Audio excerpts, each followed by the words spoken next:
I'd like to invite Latika Gupta, friend, colleague, and art historian, who's going to chair the panel to take over. Thank you, Latika. Welcome. Good afternoon, and welcome to the first panel of the State of Nature Conference. My name is Latika Gupta, and I will be chairing this session. I'd like to first express my thanks to the Goethe-Institut, MMB, Mumbai for organizing this, and of course to Ravi and Ranjit for conceptualizing and curating the conference, and for inviting all of us to participate in these critical deliberations. In artist Susan Hiller's remarkable 2007 work, The Last Silent Movie, we hear 25 seriously endangered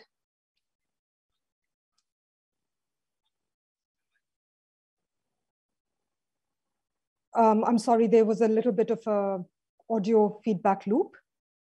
So I'll just start again.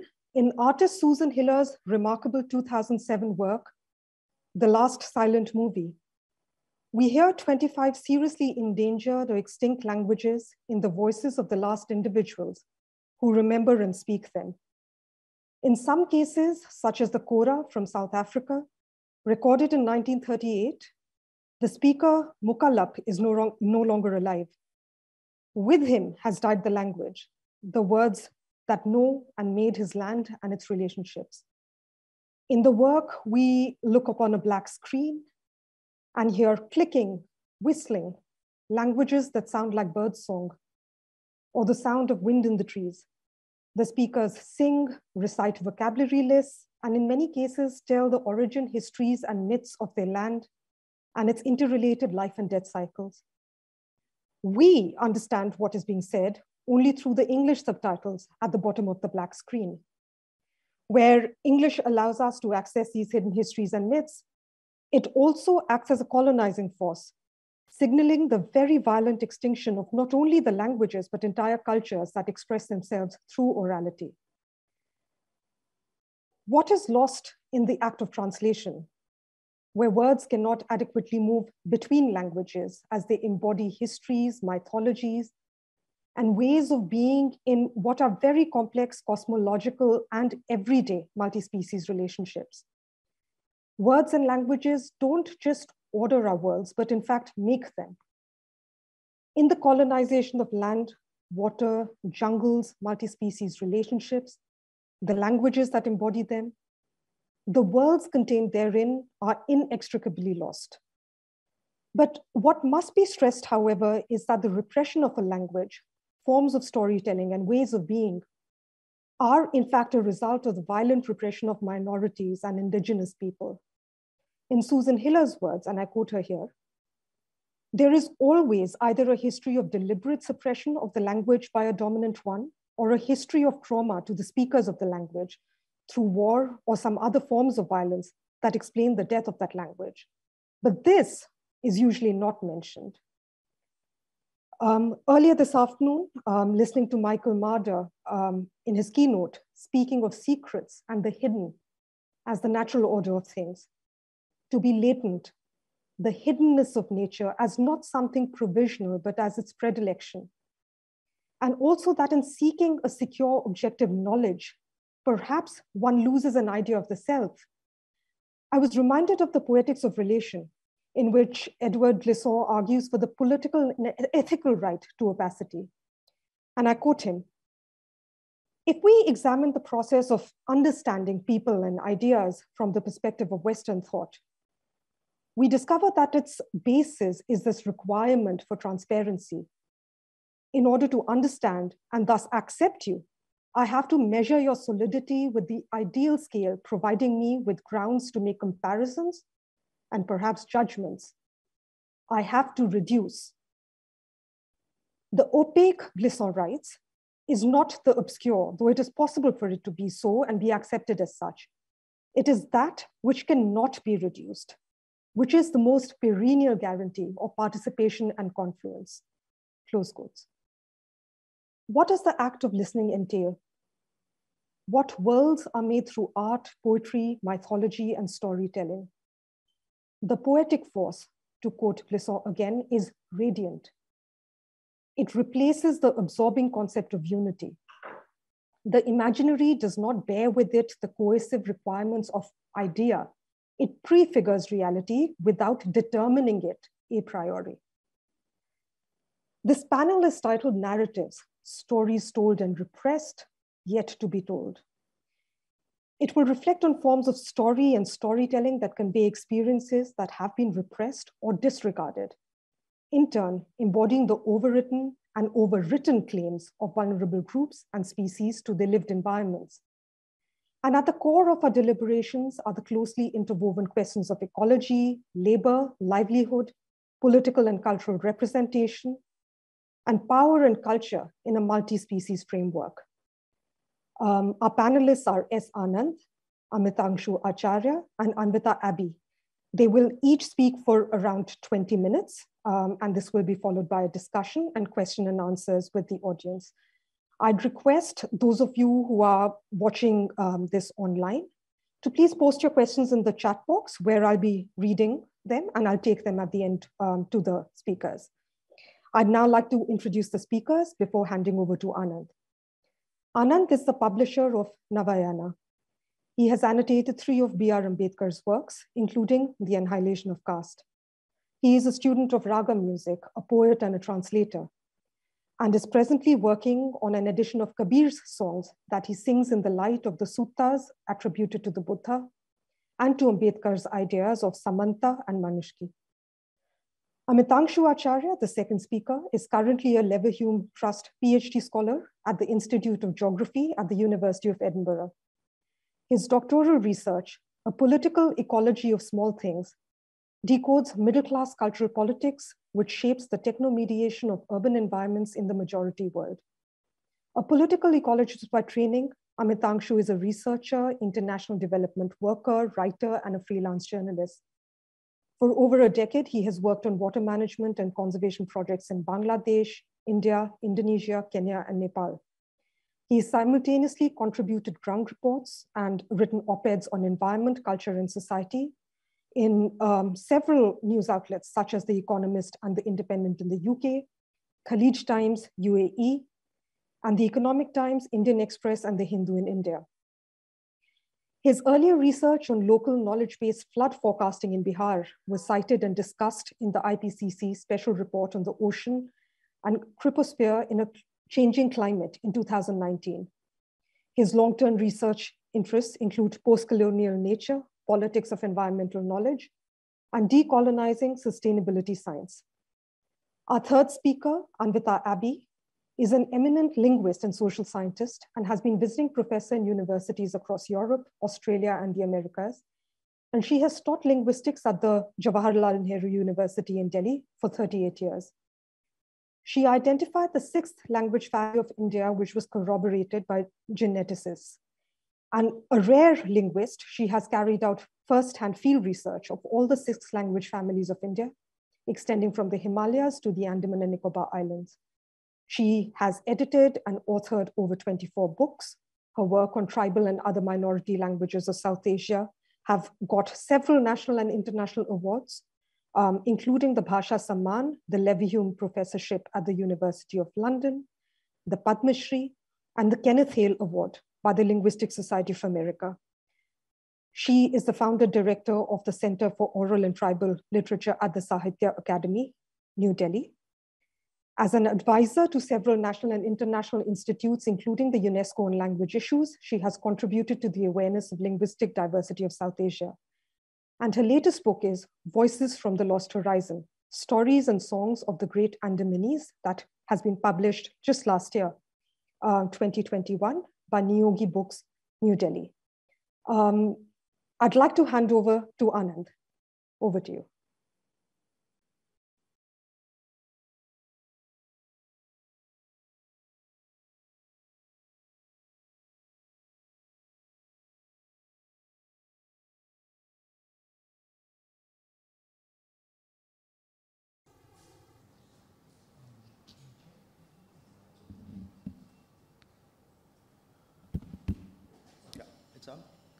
Hi, I'm Anand. I run a publishing house called Navayana. It's been alive for 18 years now. And it is a publishing house that started with a, can we open with the slides as well as I speak?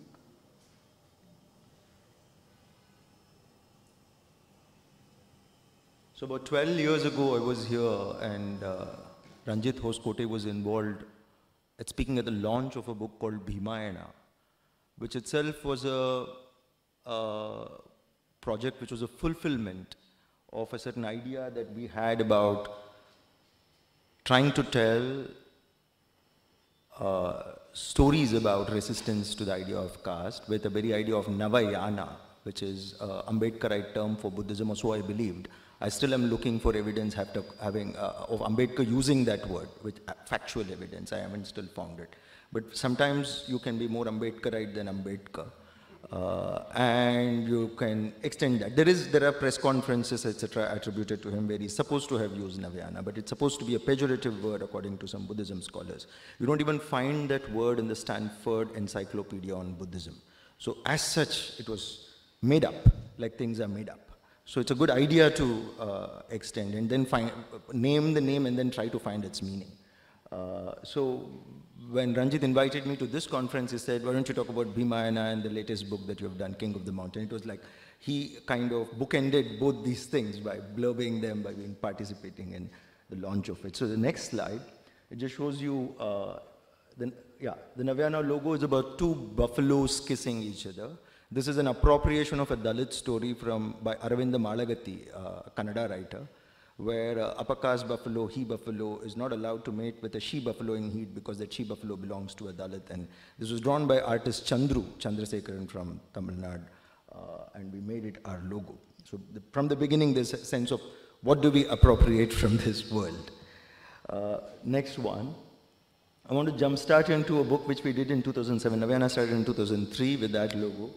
And I was looking to do, at the peak of the anti-reservation thing in 2007 when Mandal 2 was being talked about, dignity of labor was something Kancha Ilaya and several Dalit Bahujan intellectuals were writing about. And I thought there's nothing for children, and Ilaya said, I want to write for children. He wasn't specially equipped to write for children, but we helped him think through how to talk to children also, because he had this lecture mode. Then we thought it can be enlivened only with some good art, and I thought out of the box. I didn't want the conventional graphic looking look. And then one friend led to another. There was a Niranjan Mohanty or Manoranjan Mohanty in IIT here who said, what about Durga Bai and Subhash? And so this is the cover that came up. I mean, look at I don't have to say much about how it echoes with our concerns, which are part of the ongoing exhibition below and this whole conference. So this was over a phone call. I didn't even go meet Durga Bai. I explained everything on a phone. I had a new mobile phone back then and spoke to her. And then she said, cover, we forgot the cover. Oh, it has to be in color. I said, the earth as a pot and whatever you want to do. And because Subhash was assisting us, said he loves water as a theme. So that's how the cover happened. And then they said, this is such an easy, small book to do. They finished the illustrations in about a week and couriered it to me. And then they said, we want to work on a bigger project. And that's when Bhimayana happened. The next one, please.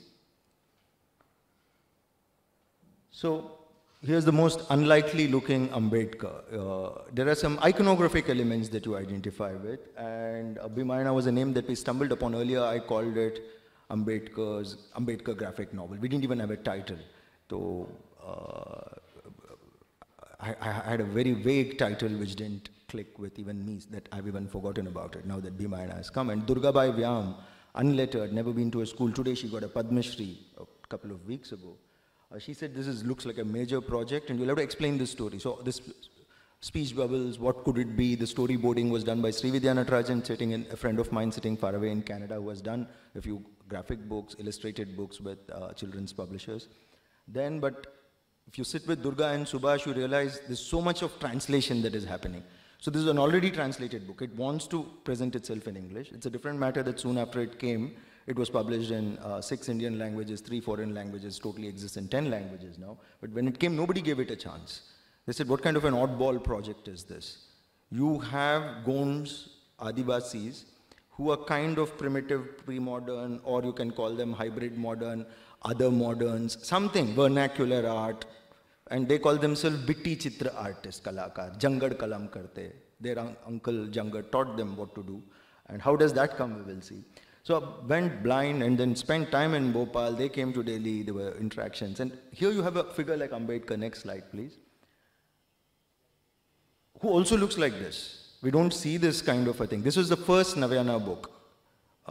30 pages, Waiting for a Visa is the title of his autobiographical sketches. And it was put together because if you say Waiting for a Visa, I thought people won't connect. We retitled Ambedkar. We didn't have to ask Dr. B.R. Ambedkar. He's one author, one dead author with whom we have worked so much out of love and veneration. And we haven't had his support to say, yeah, you can do this with my work. But this packaging was something Ravi Kumar, my friend who started Navayana with me, thought of. And he said, we need to know about these things. I didn't even know that he wrote these autobiographical notes. So this led to Bhimayana. This was without any images. It still sold about 502 times, and then we stopped it. Next one. And this, Ambedkar is considered a modernist figure. He was behind a lot of dam projects. As much as Nehru was, he was thinking of industrialization and industrialization of agriculture in such a way that Dalits are empowered in the process of acquiring land. And he also had certain unkind things to say about what he called aboriginal tribes.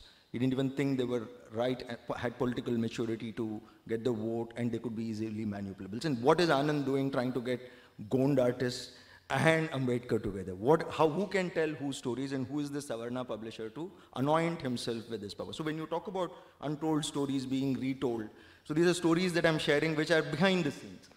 So equally, the Ambedkar who said those things and built those big, thought of those big dams as Labour member of the Viceroy's Executive Council. He was working with the British, unlike Gandhi, who had a sanctimonious position on every issue, including untouchability being a sin, not a fact of existence. I just want to read along with you. To realize that every living being will die sometime or other is a very easy matter to understand, but it is not quite so easy to understand how a human being can go on changing, becoming, while he is alive. It is on account of sunyata, which can be translated as emptiness, void, nothing. There is no one word. That everything becomes possible. Without it, nothing in the world would be possible. It is on the impermanence of the nature of all things that the possibility of all other things depends. Sunya is like a point which has substance but neither breadth nor length. I can bring in, this is from the Buddha and his Dhamma. Buddha says similar things, Kabir says similar things. Ambedkar was born into a Kabir-Panthi family. He didn't get his dinner till he recited Tukaram Zabhangs, facts which people don't know. So, next slide, please. So, Ambedkar is typically depicted like this, and you saw how he's depicted in Bhimayana. The book, when it was translated into Marathi, didn't sell well. In the public imagination here of Baba Saheb, there was no place for a distorted image, so to say. Even if it was poetic, even if it was artistic, even if it was a representation which was willing to go beyond the reality that you see. So this is from Jai Bhim Comrade, and it is from Bombay. This is one of the typical iconic ways of Ambedkar pointing a finger, but Ambedkar's pointing a finger in Bhimayana as well. Next. This is in Lakhimpur Kheri. This is Chandraban Prasad, who celebrates Macaulay's birthday. Damn your indigeneity. Keep your bhashas. We are sick and tired of being Dalits who have to carry on bhasha. You call your dog Rocky. You speak English. And you tell us to keep our bhashas intact. So this is completely different from, say, what you would, the language, say, Professor Anvita, Abbi would talk, the kind of intolerance with which this apparently is coming. But this is a disjuncture. Ambedkar talked about villages as sinks of ignorance and cesspools from which you have to come out. As a Dalit, there is nothing. There's no nostalgia for a place where you can't even go access the water body. You have to hold a satyagraha to draw water from a well. So what is this nostalgia you will have for village and its environment? Yes, people, Dalits, have written about that nostalgia too. It's not as if nostalgia for clean air and some access, but again, your rights are non-existent. So he is represented like this in a village, in a three-piece suit, which is very purple, and he's got nice finger polish, nail paint and everything. It's wonderful, and Chandraban Prasad here is sitting. And I took this picture long ago. I don't even have a high-res image of it now. He's sitting with his three-piece suit. Next. The same book that he's holding there, he's holding here at the back of the cover. And I had to adorn this book with praise from John Berger, Joe Sacco. How do you negotiate market? Here's John Berger writing an introduction, which you will remember, a preface, a one-page preface, how our book is against this whole incorporeal market and its forces and all that. Finally, you have to sell your bloody book on Amazon. And how do you negotiate all this as a publisher? These contradictions which you're buffeted by and which you're part of and which you're participating in. So we didn't want to do a regular graphic book. And next, something like this, which is sequential art, boxes, panels, long shot, mid shot, close up. Next.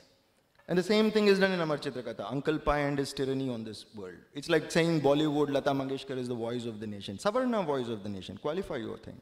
She sang for white-looking, fair-looking heroines, and they're all upper caste mostly. And there is a certain docile, demure voice. I mean, with apologies to, I'm a big Lata fan.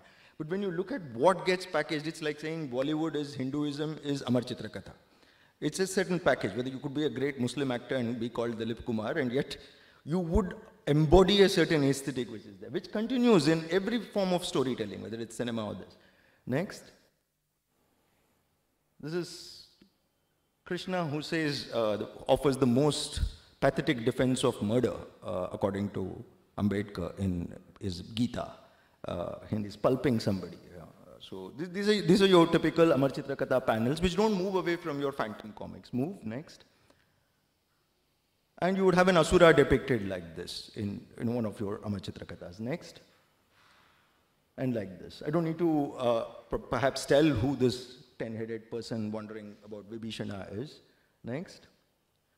This is the famous Bahubali, and I would really like to know what, I didn't manage to watch the film. I watched the gibberish which is attributed to them. There are some autochthonous people who speak a language which is not even subtitled. The rest of the film is subtitled, something they're saying. I mean, I could make up anything I want. So this is making no sense to anybody. And I even read that they worked on creating this nonsense language for the autochthonous people. This is from Bahubali. Blockbuster hit. Next, next. Now, this one is a village in Pathangarh, a place where Jangat Singh Sham, who committed suicide in 2001. And most of the Gond artists you meet will say, yes, they revere Jangat Singh Sham. If he had been around, for Ranjit, Hoskote to Anand, to everybody in the curatorial world and the art world, he would have been the one definitive Gond artist. They said after his death, we are all able to actually use his legacy and build our, and then Tara Book starts publishing after Jangat's death. Jangat's death brings us alive to the fact that there's something called Gond art which can be, of course, before that Jangat was a singularity. Like Ambedkar is an exceptional, wonderful, genius Dalit.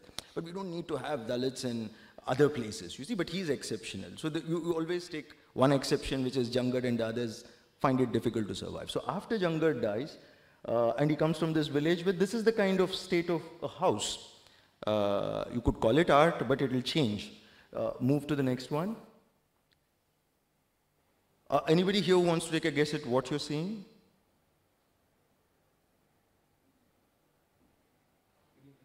No, not the numbers. Yeah, you saw the numbers, good. You can join the next census. But what else do you see? What is it that we see? Yeah, somebody said a word. Did I hear it? It's a cowshed. It's a cowshed. So this is called the Digna work. Notice the patterns that they have made around it. So everything is decorated with art. It's not, you want to call it art, you can call it art, but it's just done by people who working there. They're not thinking of themselves as artists. Next. Can you see the panels which have come into Bhimayana now? Just go back to the previous slide. See? So this is called Digna. Do you know how I figured this out? Not while doing Bhimayana. When I was working on another book after Bhimayana, Finding My Way, I took the trouble. First book was done on phone. Second book, just by going to Bhopal.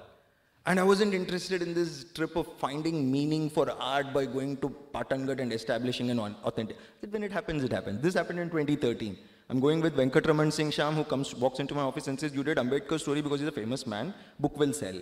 I am nobody. I used to pull rickshaw in Sheikh Sarai, trying to become an artist in Delhi. I used to hang out with Jagdish Swaminathan. I have this story. Within 1 hour he came and his art was wonderful. I said, probably I can't do justice to his writing. But that was years later. So I said, let's go to Pathangarh. He said, let's go to Pathangarh. You're feeling uninspired. Let's go. Road trip. Next. The next one, yeah. Now, look at the openness of this structure. हम लोगों को डिब्बों में डाल के बंद नहीं करेंगे, घुटन होता है. This is what Durgabai said. Because these are all panels which are boxes, right? So it's about unboxing. They said we're going to, and then you take Ambedkar's story, and Ambedkar's the child there standing alone, being denied water. I mean, every time I think of water, when I come here, take that distillery, we're talking about state of nature, there's a plastic thing, you take a disposable cup, drink and throw. Ambedkar couldn't do that at the age of 25 when he comes back from Columbia University, and then he's told you cannot take that water, even if you have got a PhD from Columbia University and a MPhil from London School of Economics. Within 10 days, he has to leave Baroda. This book, Bhimayana, tells all these stories, including the childhood story of him being denied water. But look at what Durgabai does. The bottom panel with the hand, you know, the pointed hand of Ambedkar is different, but this is the hand saying, get lost, fuck off, you're not wanted here. Out, I can't serve you water. Next. And lost on this page, look at the notice of the symbolism. By then, Durga gave me a compliment saying, aap like a gone, you are also thinking like a gone now. So I said the speech bubbles for bad people should be like scorpion sting. And I'm unpacking it for you. We don't have time to linger on asking questions. If you see the speech bubble for Ambedkar, it's like a bird. It's like soft speech. So is it very graphic, black and white? Yeah, as much as Mahabharata is black and white, good and good. Of course, you can say there's so much nuance and everything. There's nuance here too. You'll see the next slide. This is a small thing in the context of the book, which most people read the bubbles, text, and move on. There's no visual language we are trained to read. And then I keep reading Bhimayana and finding new meanings in it. When I'm asked for a presentation like this, I go back and see what is there. Let it speak to me. This is Ambedkar's thirst as a child, Bhim. And there's a fish inside him. Next. This is your Amar Chitra Katha thing. This has been drawn by a Dalit. Now, how do we make these subjective choices, whether it is an overarching Hinduism frame of Uncle Pai and Amar Chitra Katha that is happening, or is it this is the way to show his, oh, I'm so sad and you pour me water. Next. Dilip Kadam is the artist. S.S. Rege is the writer. Illustrious people with Rege is closely associated with Siddhartha Library and the Siddhartha College. But the book begins with a kind of a prophecy of a person walking past and saying there'll be a great son born to you, he will be. So there are other ways of telling too. And I'm not, at least they made the effort to tell Baba Saheb Ambedkar's story. This is in the 80s. Next. After 91, sorry, after the centenary. Typical, whether it's Ambedkar or Vishwamitra or Krishna, the treatment has to be the same. Next. They're all equal. It doesn't sell, the Ambedkar graphic there. So this is again your home, the previous one, see. I was inside a home, there's a lamp hanging, and you think this is beautiful and you take a picture, but for them this is just the place where they sit in a house in Patangarh. Next. And this is how Ambedkar's Mahat Satyagraha, I was talking about water. So from that moment, the book makes connections, jumps through. Mahat Satyagraha is not part of Ambedkar's waiting for a visa. But we, as a script writer, I mean co-script writer, I ended up being a co-script writer and sort of a curator of a book. A book is a more open gallery. Here, how many people are going to come, especially after COVID, etc. The book goes where it wants to go. It's mass reproduced. And I didn't want it to be what is called screen printed, more expensive, difficult, but beautiful. So luckily this book became a hit, let us say. It has sold over maybe 20,000-25,000 copies over 10 years, which is not at all bad, which is bad in a country of such a huge number, but you feel, chalo, theek hai. Next. So, what is this reference to anybody? Wordlessly. Iconographically. The Usnisha. So, Buddha, there was a Buddha image in my office, picked up for 500 rupees somewhere, a black Buddha with a Usnisha. So I explained that, and they were coming to Ambedkar's enlightenment. Words written here are educate, agitate, organize, and a statement on reclamation of how our battle is not for wealth or for power, but for the reclamation of the human personality. And they showed how his Usnisha is actually constituted of people, we the people. And hum sab ek hai type of thing. And I had nothing to do with any of this. They would draw and then tell me, you are supposed to be literate. You figure it out. Washington Post correspondent walks in, making of the book. आपका tiger क्यों ऐसा है? Tiger जैसा नहीं दिखता. आपने tiger देखा है क्या? हाँ हाँ टीवी पे. असली टाइगर देखा है क्या? नहीं हमने देखा है. usko IC draw karna, to draw it exactly like it is, no. Then you see photograph of it, no? Why do you want me to do some photoreal creation of a... So similarly here, how do you, what is, and when I saw that thing, it's a hybrid conference, I said, this is a hybrid book, where do you draw a line? Next. This is one of my most, it took me a while, and again Subhash did this, some Durga I know whose hand is behind what. Ambedkar comes back to Baroda, he has no place, in 10 days he is kicked out. Again, if you look closely, he's wearing a three-piece suit, but this cactus-like thorn sticking out. He's an untouchable. So conceptually, Subhash has created what for me is one of the most iconic images of Ambedkar of our time. But it's not seen as that. It's just seen as another page you flip on a book because it just says shelter and there's nothing more to read there. But then the sad person in the sky, is it a moon or all those eyes? And then there's a brown hand pointing to the earth, a blue hand pointing to the sky. They thought through everything. I was not even there. I mean, I'm telling you, as a curator, you just say, chalo, yahan pe, I need a chapter opener now. We forgot about a chapter opener. Let's do a chapter opener. Next. This is how, in Pathangarh, this is, go back. I understand the previous image in the light of this photograph, which I took 4 years after seeing the image. This is on a road trip. The next one. On a road trip with Venkat. How much time do I have?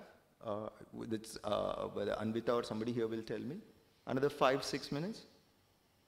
4 minutes? Okay. So next one, please. So this is at the Navyana office. This is how they used to sit and draw. This is 2010. That's me, Durgabai, and Subhash.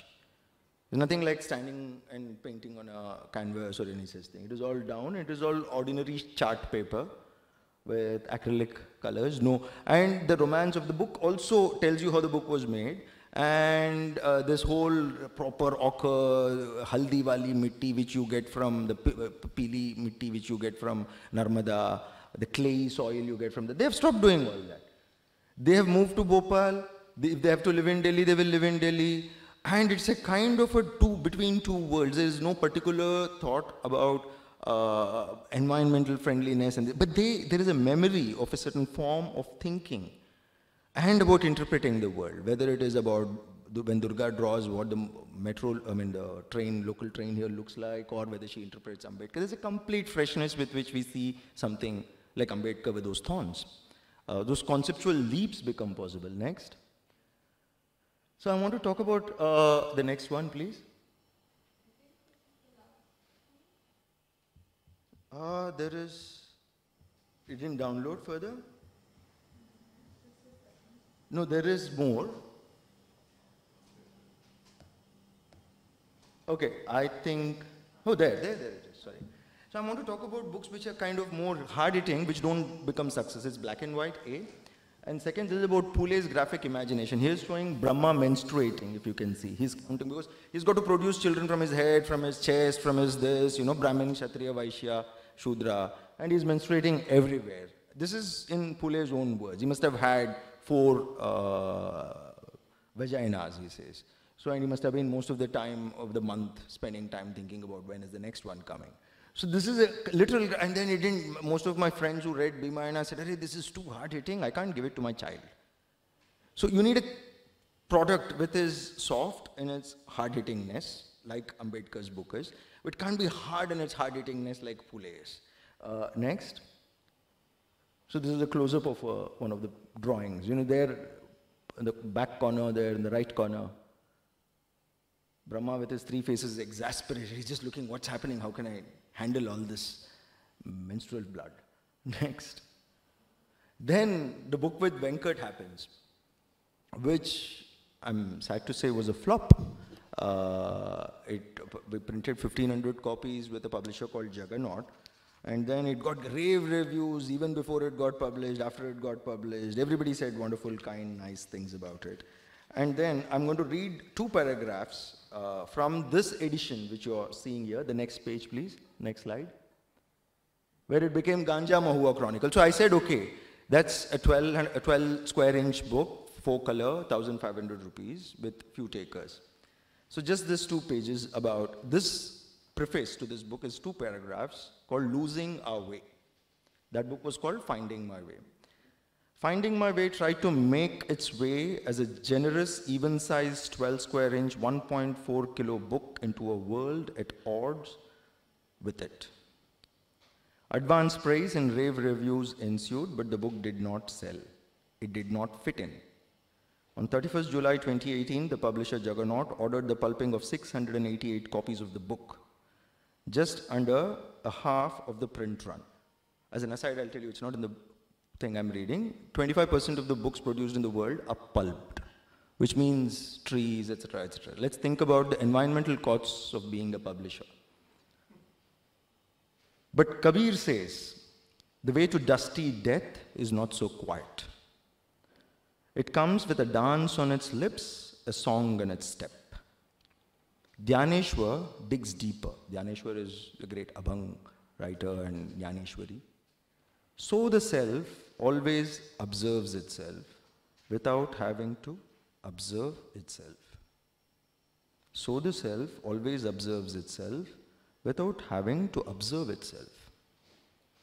This is not the first time Venkat has come back after winking at wide-eyed death. If you have come this far, go a little further. You will see why Venkat is a life lived for art and a life lived for art and a life lived as art. You will see how he takes Anand along. So this is for me about impropriety and impurities, finally, these kind of ways of storytelling. And with Venkat, I was so cagey in the beginning. I said, listen, the appropriation of Ambedkar debate is happening, and now I write your story. I'm a Savarna, born Tambram, grew up here, there, ab to kahin ka na raha. Fir bhi, if I tell your story in English, you have to depend on me. Then he said, you have to jump into the water. You're so scared of doing anything. You're paralyzed. And then you were a singer. What happened? He heard me sing some Kavi songs. He made me return to two things which I had like locked in a cupboard inside me, which is music and poetry. I had given up on both. And then he insistently burrowed his way into my life like that, Venkat. And then, next please. 2 days ago, there's a phone call I received. Are Anand, my work has appeared in Architectural Digest. It seemed Big Bang Theory, Kunal Iyer, he told me, it's not Iyer, it's Nair. That chap, one of those Indian actors in that TV sitcom, Big Bang Theory, which was running 10 years ago.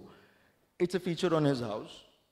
And he has a Venkat painting on his wall. How it landed there is another story for another time.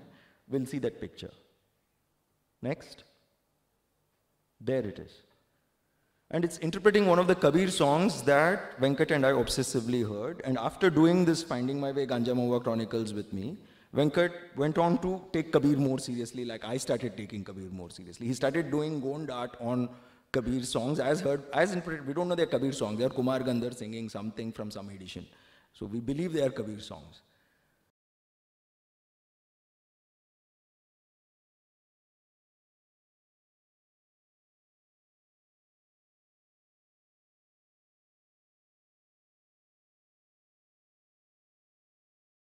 The second part of it is on subaltern knowledge, where I talk about a case study of my own research, which I did in Bihar, in the floodplains in Paschim Champaran, to understand how local populations use their own knowledge systems to predict or forecast floods.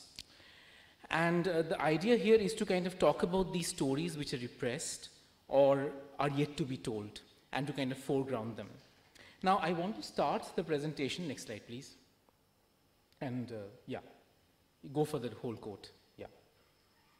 So this is an excerpt from Rudyard Kipling's short story called The Bridge Builders. It was published in 1893. And The Bridge Builders is a story about two intrepid British engineers building a bridge over Ganga. And Kipling kind of writes about that story in a way to kind of, he projects about the colonial modernity, the project of colonial modernity coming to India. And this excerpt is a conversation happening between the chief engineer Finlayson and Peru, who is his Laskar, as he is mentioned in the story. So Peru is not convinced about the project, and he wants to go out again and check the spurs. He believes that the turbulence of the river still poses a threat to the bridge. And in this conversation, I'll read it out. I also, said Peru with an unshaken countenance, may I take the light dinghy now and row along the spurs? To hold them with thy hands, they are, I think, sufficiently heavy. Nay, Sahib, it is thus, at sea, on the black water, we have room to be blown up and down without care. Here we have no room at all. Look you, we have put the river into a dock and run her between stone sills. Finlayson smiled at the we.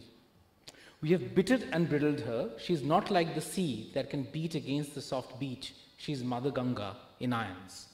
Now, this excerpt, I kind of focus on the condescending reflection on the we, which kind of tells you that the project of colonial modernity was always a top-down project, that Peru was always a recipient of that modernity. He had no stake to it, he could not claim it in any way.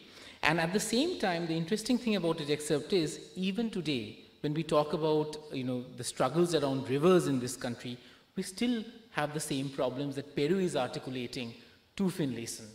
And this discourse kind of takes corporeal shape. Next slide, please. In this institution called the Thomason College of Engineering, that was set up in 1847, and it was called Thomason College of Engineering in 1857, of course. But the reason for that, and this is interesting because often when we talk about the history of science and technology in India, we tend to forget that the beginning of engineering education in India was built on the management of water. In 1837-1838, there's a famine that takes place in the northwestern province, and as a response to that, there's the Ganga Canal project gets commissioned, and that's a gargantuan project that plans to kind of divert water from Haridwar towards a place called Roorkee. So basically, this is IIT Roorkee, and the origins of our engineering education actually stems from that project, which needed engineers to build canal irrigation systems.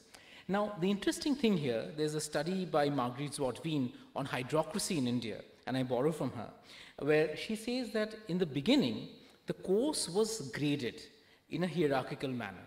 So you had a course for engineers, which was exclusive to the Europeans. You had a second course, which was called the upper subordinate class, which was open for Europeans and Indians, and there was a lower subordinate class, which was exclusive for Indians. Now, in this form of knowledge and pedagogy that the engineering education takes shape, you see how notions of racial supremacy is being built into the architecture of knowledge right from the start. Now, at this point of time, there's another interesting thing happening here, which I don't think gets enough discussion. Can I have the next slide, please? The fact that at the same time, who are the people who are kind of turning up to be the upper subordinate class or the lower subordinate class? And I'm borrowing from work of different scholars such as Ajanta Subramaniam's work on IIT Madras, Aparajit Ramnath, the biographies of Gangaram and Vishweshwaraya, to argue that it was largely an upper caste enterprise. And in the process, what was happening was, we have a system of knowledge designed on the basis of racial supremacy, interacting with the caste system, which is also built on notions of supremacy and hierarchy and hegemony. So next point, yeah. So what we are witnessing here is an institutionalization of a caste-based knowledge hierarchy in post-colonial development state. In fact, what happens here is that the upper caste enterprise, it lays claim to Western modernity and superimposes caste-based hegemony with knowledge hegemony. And at the same time, the next point, it is also a masculinist endeavor.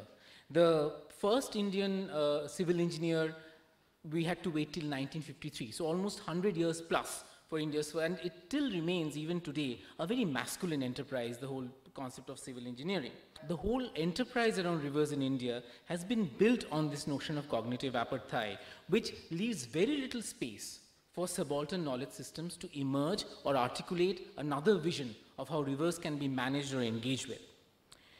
Now, and in fact, two activists and scholars from Nepal, Deepak Gawali and Ajay Dikshit, they say that this cognitive apartheid is so inbuilt into the system now that there's a Pavlovian response amongst engineers that the moment they see a river, they think of concrete and pouring, concrete on it.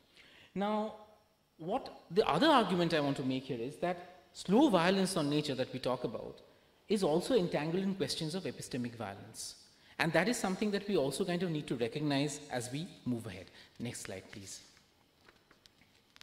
So this concept of cognitive violence through river engineering is very explicit in the project of embankments, which is built on notions of training and disciplining rivers, a colonial legacy that continues even today in engineering curricula in India.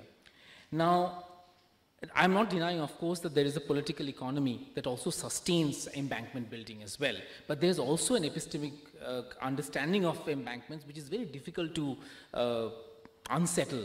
And if you ever worked with the water bureaucracy in India, and I know Ravi is here and his days in toxic sling, and what a difficult task that is, which is even now it's proving to be very difficult to reform that whole enterprise.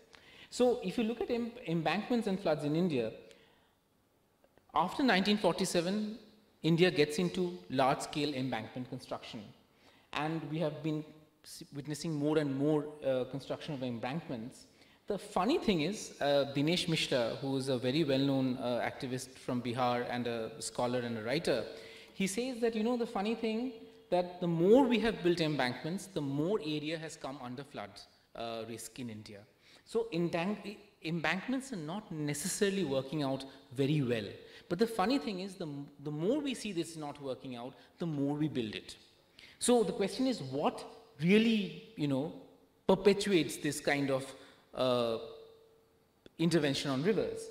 And the Bihar Water Resources Department, for example, records a total embankment breach in various rivers in the state from 1987 to 2018 at 408. This is definitely on the lower side. The actual numbers are way, way more, and they're not actually accounted for. Next slide, please. And this is just an example to tell you that definitely floods are something that we are witnessing more and more. And it is no longer a rural phenomena that happens far away. It is much more intimate now. It is immediate. We have seen what's happened in Chennai. This has become a reality. And the same problem of infrastructure planning is taking place everywhere. So it's kind of amplifying as it goes ahead. Next slide, please. So the whole question that we started this research with this question, that given this kind of violence is taking place on rivers, which makes it more uncertain, more unpredictable, how are people coping? And given that the floodplains are places where a lot of flood alert systems don't work, people don't get to know, is there a way they know or they can forecast?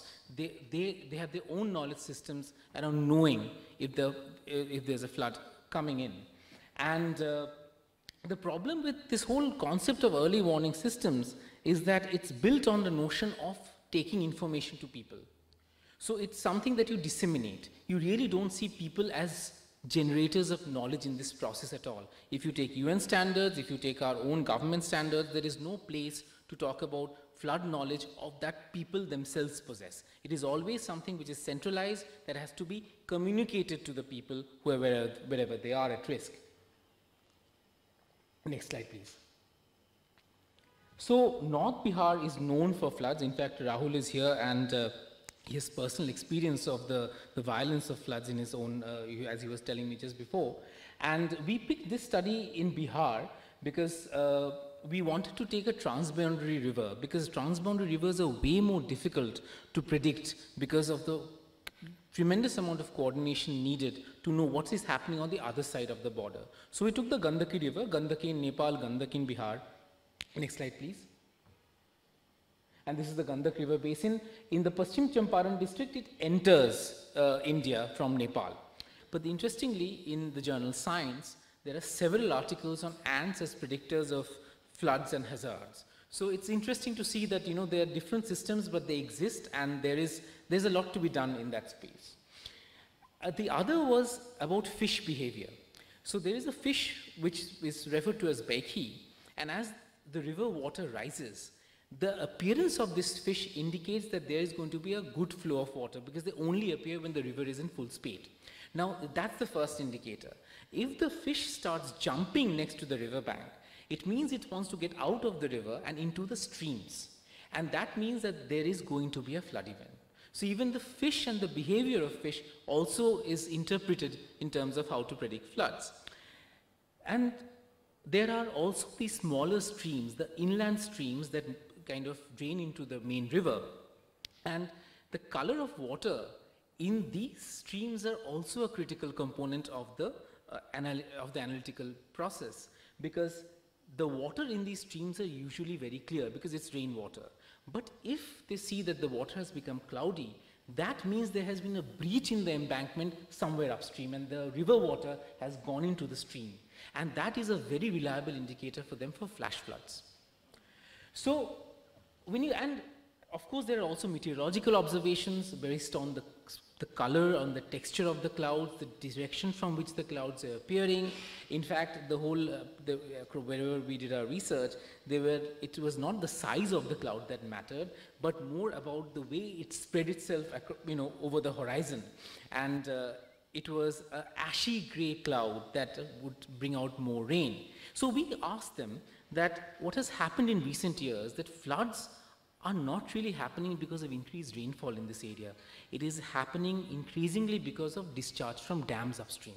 And this is a pattern that's happening in various parts of Bihar, not in this part alone. So we were curious as to if these systems work when river engineering has taken itself to such extent that you really don't have anything. There's no rivers left in India which are unmediated anymore. All have come under the, the river engineering paradigm. So their argument was, ever since the embankments has been built, the water no longer drains out to the river. So if there's heavy rainfall, it is important to predict it because waterlogging is another problem that has emerged in these areas. And the interesting part here is all of this is happening through a frame of triangulation. All these indicators are being taken together, and what is also being taken into account, importantly, is the information being put out by the government as to how much cusecs of water is being released from the dam upstream. Now, for a long period of time, the only flood alert system in this country was the information on the radio that this 100,000 cusecs of water has been released from the dam. What does that mean to people? Nobody ever really went and tried to interpret that for them. It was up to them. So they did that. So they interpreted it. They have derived a formula that 25% of that volume generally comes into the area. And then they triangulate with the other indicators to get a sense of whether there's going to be a flood event or not. And there have been moments where people have come and announced that there's going to be a flood and you need to evacuate, and they have said, no, we believe there's not going to be a flood this time, and they have been proved right. So what we are looking at, and the final point I want to make here is that the entry of mobile phones have also restructured this form of knowledge generation because circulation has become much easier. So there are people who are calling each other up, sharing information has become easier. So the fact that technology plays such an important role in that circulation is also very important, especially because there are parts in our field site, in the Dalit tolas, where most men they out-migrate.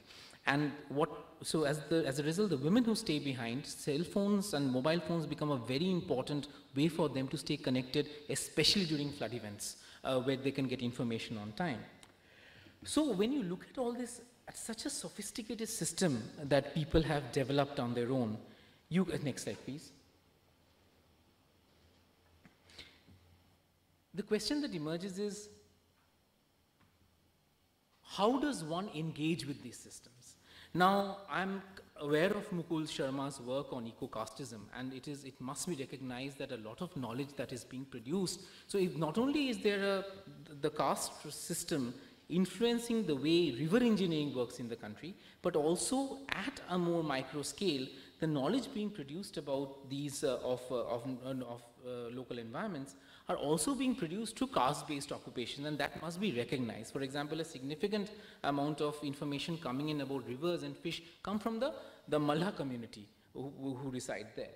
Now, it's very easy for us to just go and say, there is knowledge pluralism and there are different kinds of knowledge and there are different ways of knowing a river, and that would be it, saying yes, there are pluriverses. But what is the political project here? What are we doing by saying this? And that is the most important question here. And then I fall back on Shiv Vishwanathan's conceptualization of cognitive justice. And what Shiv argues here is that cognitive justice is not a lazy kind of insistence that every knowledge survives as is, where is.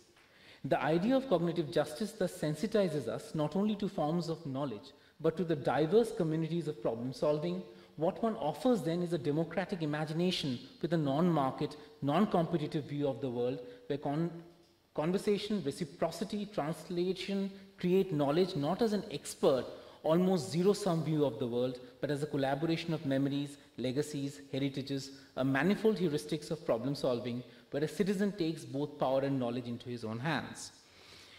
And in order to, now how do we translate Shiv's, theoretical or his conceptualization into actual reality?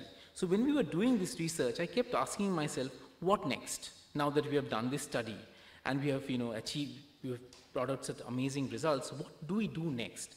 And next slide, please. Yeah, so we'll go one by one. The first point.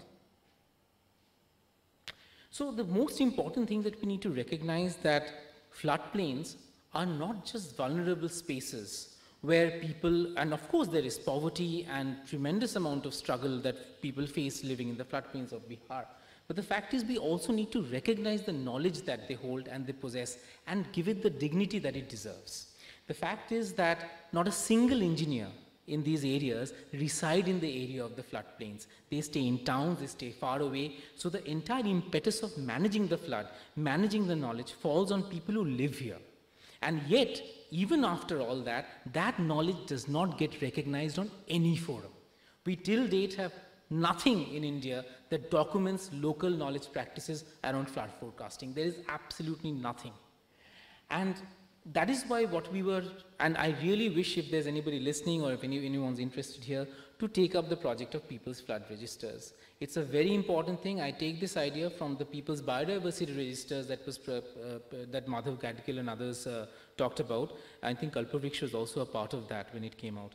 And this is something that we really need, because not only do we need to document these knowledge systems, but we also need to keep them in circulation, not because they need to be preserved, but there is a lot of a wealth of ecological information here, especially in and I don't call it the Capitalocene, the Anthropocene, I call it the Capitalocene. We need to be very clear why this problem is happening. It is because of capitalism. And I really don't buy into the thing about everybody being involved in this equally, as much as, the person who kind of spoke earlier, agreed to the same. So, the other thing that we were advocating for was embedding elements from flood registers into state school curricula. And especially in these floodplains, children who are growing up in these very areas, and I'm just, reflecting on the work that you are doing, that they're growing up completely disconnected from the knowledge that their own families possess, because they are learning about things which are totally different. It has nothing to do with the local environment in any way. And that disjunct of knowledge systems is something that needs to be, something that we really need to think about. And it is not about the school curricula. What are we going to do about engineering curricula in this country? This is the major question we need to ask ourselves, because several attempts to revise that has not really worked. River engineering has become a kind of a discipline which is also intolerant of other sciences like hydrology and geohydrology. Because this whole thing about construction just dominates the whole process. So we need this, and we need to advocate for this, and we need to build alliances for that. And I really hope that these are some of the basic things that we can do to take this work forward. And next slide, please. And this research happened with a group of organizations under an umbrella institution called the Make Pine Abhiyan, and it was supported by ISIMOD, which is an institution based in Nepal. And the last slide, yeah, that's the list of references. Thank you very much. Shall I begin? Yes, please. Okay, I heard the two scholars before me, and I think, although I'm not in their field, that my field of linguistics and language relates very intimately to the knowledge base that they have exposed. I'm a linguist, as Latika told you, and I work on languages, and the elements that I deal with are really words, and I realize that every word has a history, every word has a story. And this is an interesting aspect of language, that when we work on grammars and dictionaries, we realize there's a plethora of information information, historical information tucked in these words, which are exposed only when you go deep into these. The other interesting aspects that I would like to share with my audience is that I have been working on a large number of Indian languages, especially those which are marginalized, or those which are spoken by minority communities, especially the tribes, the tribal languages as they call it. And I have lately had an experience working with some of the endangered languages of the country. And I have shared their anguish, their pain, and their discomfort of a last speaker of a language.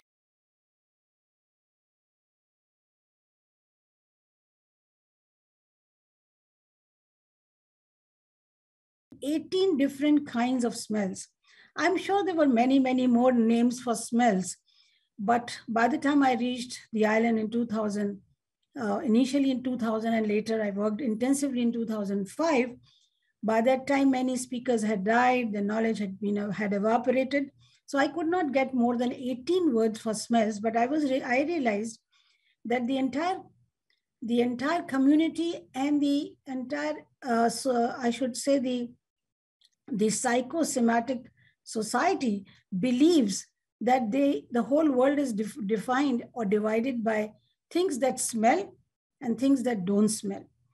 And in effect, they say that every object in this world smells, including my computer and different stones in the sea, or different kinds of stones in the forest, or any on hillocks. Everything smells. The only thing which do not smell are the spirits, which they think always surround them. So this distinction between the world, between smell, the objects where smell and where the objects don't smell, was also a very interesting story to hear about. And they think that the spirits are, the ancestral spirits especially, the ancestral spirits are over and above everything else, and they surround them all the time to protect them. These names and the quality, in fact, the description about each and every name that the listed here on this slide has been given in the multilingual and multi-scriptal dictionary that I made later. And that should be, if anybody is interested, I can send the details and one can look at it. You don't have to show the other slides yet, admin. Hang on for a minute. Similarly, when we were working on Mulukurumba community, in the community that lives on the border of Kerala and Tamil Nadu, we realized that they had, now the next slide, please. They had different kinds of ants. And I just remember that Amitangshu talked about the ants and the advantages of the knowledge about these ants. May we have the next slide, please?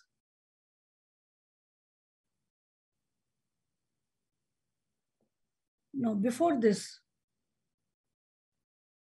Before this. Yeah, you have to click, I suppose, on this blank.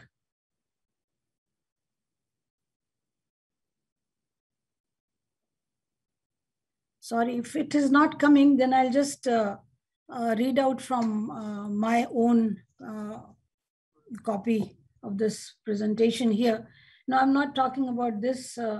I'm talking about the ants, which was my next slide. And perhaps it did not show there. I'm sorry for that.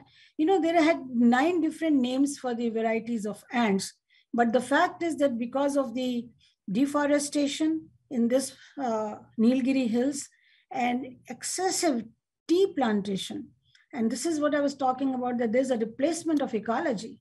When you have a replacement of ecology, then the information connected with that ecology evaporates. And this is, now we can have the next slide of the mushrooms.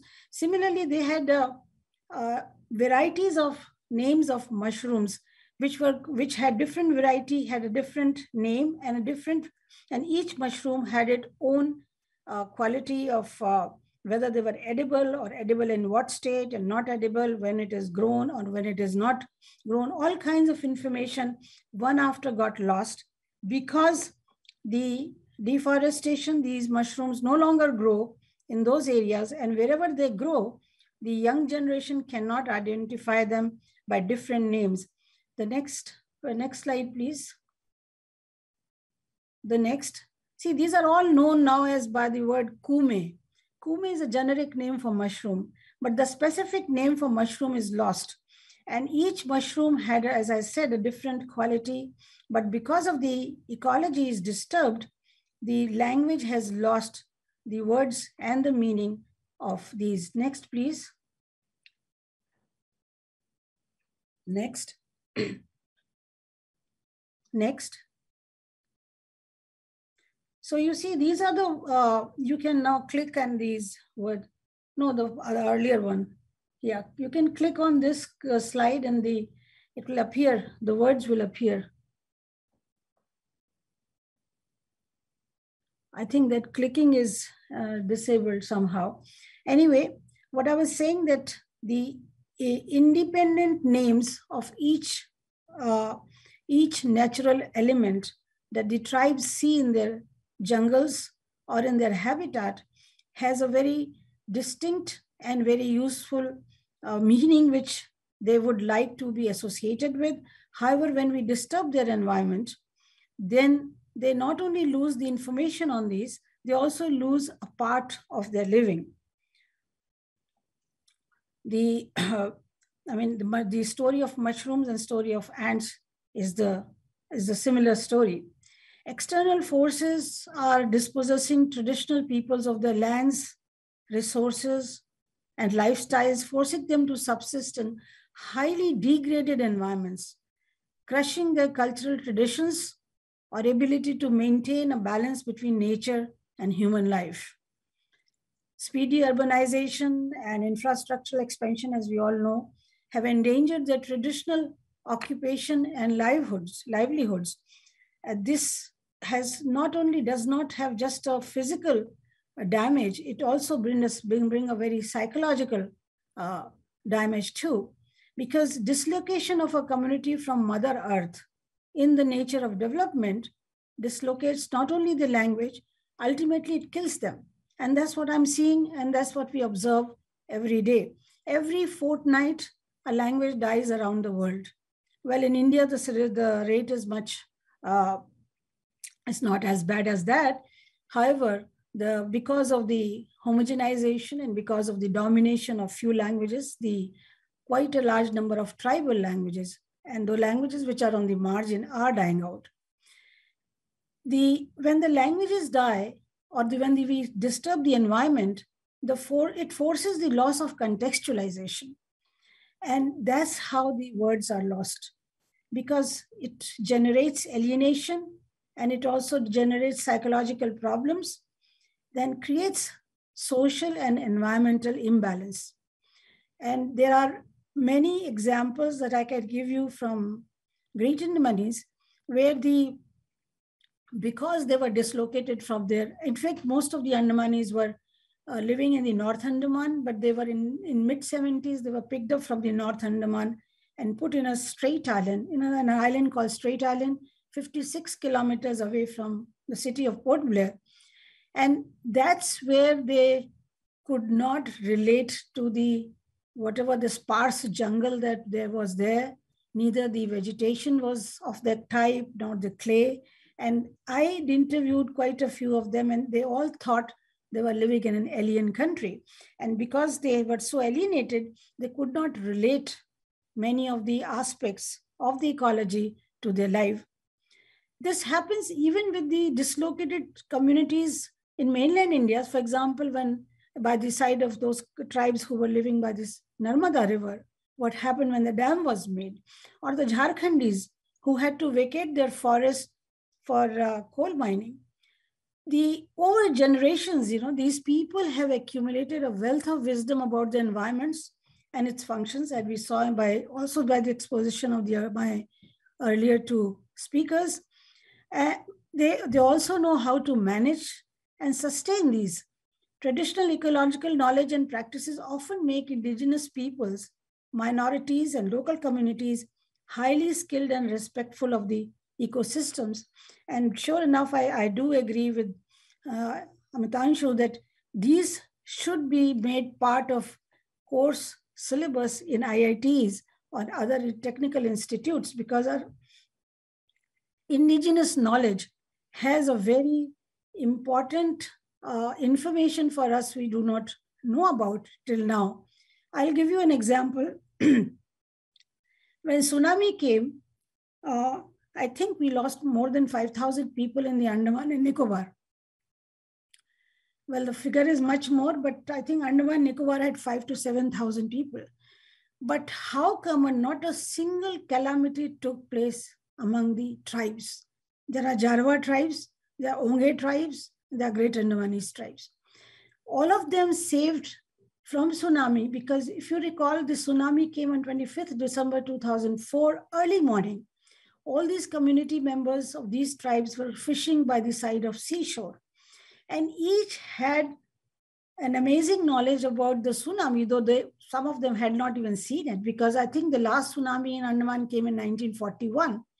So most of them had not seen it, but because of the oral transmission of the knowledge through their parents or the grandparents and the generations, they had known, because they had kept the language intact, what a pralay or what a havoc it is going to create.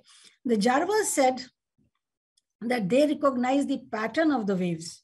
The way the waves were coming, they realized they should run for their life. And that's why the people who were fishing by the side of seashore, they ran into the jungle and asked everybody to go on to some hillock or some higher place. And this is how they saved themselves. As far as the Onges are concerned, they had a very interesting history of oral transmission. They said that we saw those fishes by the side of the shores or coming up on huge waves, which live around 100 meters down below the upper level. In fact, by that time, being a linguist, I didn't even know that sea had 3 different levels. The one level is at the top where we generally do the fishing, other is a twilight zone. And under the twilight zone, there's a dark zone. So I believe the fishes which live in the twilight zone had been seen on the upper crust of the waves. And the moment they saw that, they ran to the jungle, though the jungle was not deep enough and they didn't have hillock, but they ran as deep into the forest as possible. And so did the Great Andamanese. They were the least aware of it because they had lost their language. So it's only when the water started coming into their houses, they ran for life, and then they got onto the hillock. So what I was trying to say, that these information, these traditional indigenous information, which are tucked in oral tradition, has to be brought out from there, written about it, and given to our technological institutes. The oral transmission is a process that sends creative emissaries from generations to subsequent generations. Search for a definite beginning or a definite end of a story becomes irrelevant in the onward thrust of orality and constantly evolves as it is always new. In fact, I find oral literature much, much more inviting because it's an ever-evolving literature. It's not frozen, unlike the written literature.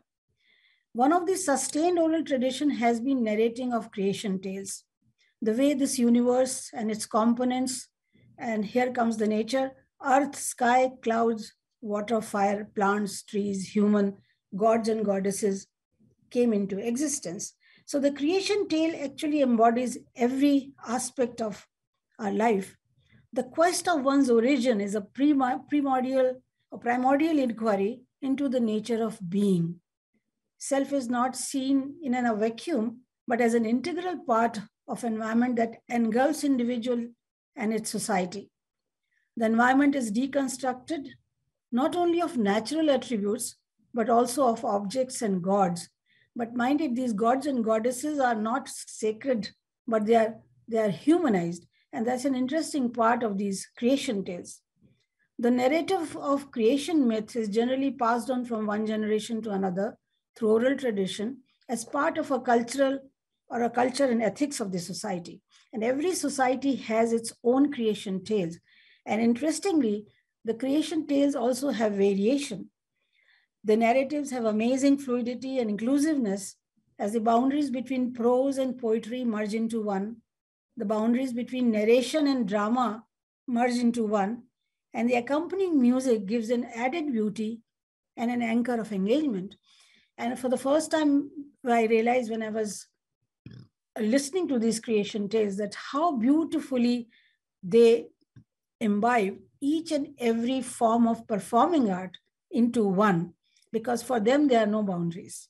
Everything leads to one another, is a complementary to each other, and is a whole.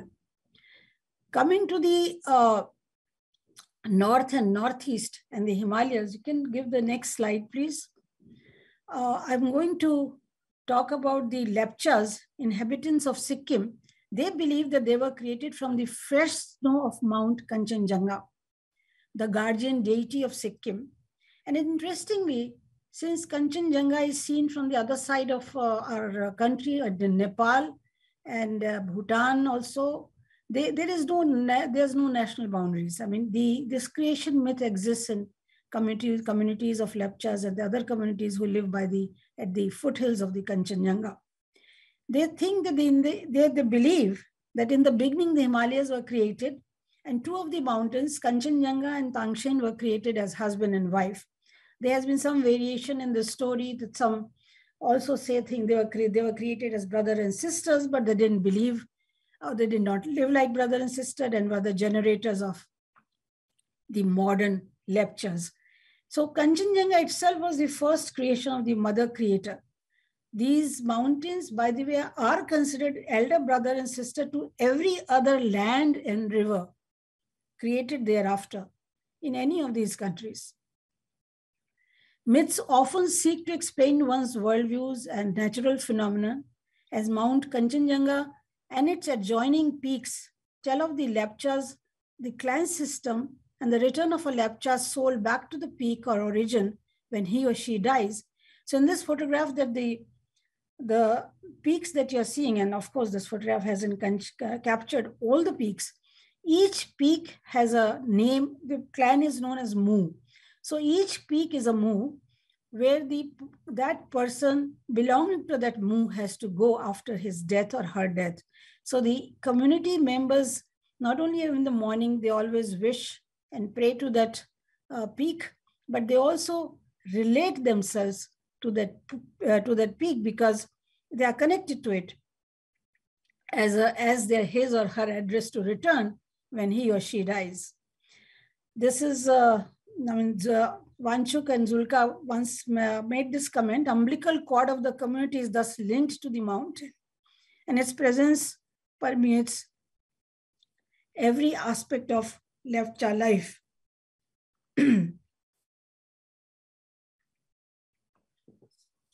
So oral literature is a repository of indigenous knowledge which empowers the community to understand its past, engage meaningfully with the present, and insightfully shape the future. And the tsunami story that I just told you, I think, is a good example for their sustenance and save themselves from a havoc where we lost more than 5,000 people who were not tribes. Moreover, it has helped the oral transmission on the creation tales and other oral literature actually existing in the community has helped the Adivasi community to negotiate the cultural amnesia brought on by the community's encounter with cultural, religious, demographic, and other forces of change stronger than its own. Myths or narratives are instrumental to perpetuate knowledge and values and aesthetics of human thoughts and actions. Creation tales do not end with the creation of humans, but include those of stars, planets, and the galaxies that are part of our lives.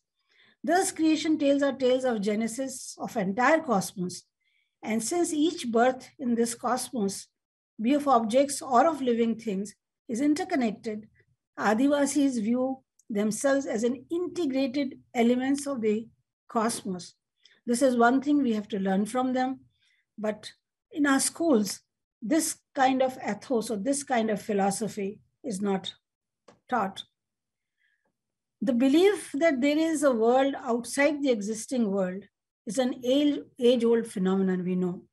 However, when I was working on the Great Andamanese, and let me just inform you that Great Andamanese are the remnants of the very first migration that took place out of Africa 70,000 years ago. This is the figure that is being given by the geneticists, the population geneticists.